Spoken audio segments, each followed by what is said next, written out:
Um, in terms of unintended consequences,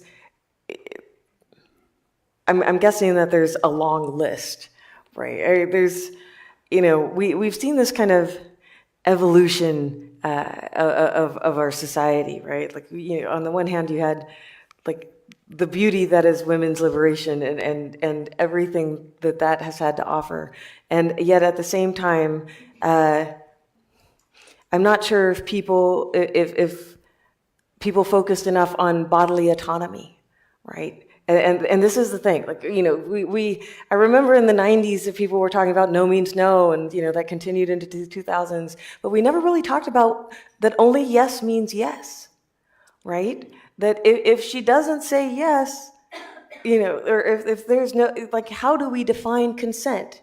And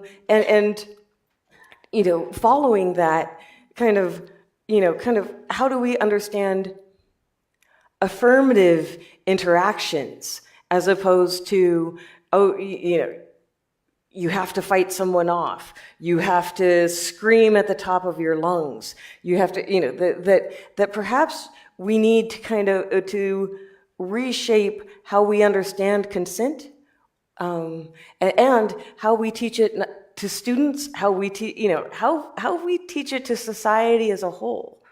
And really, I would say in many cases that needs to start in junior high and high school, because if the numbers say anything, the stats that I gave you, it's that by the time we get to college, we're too late.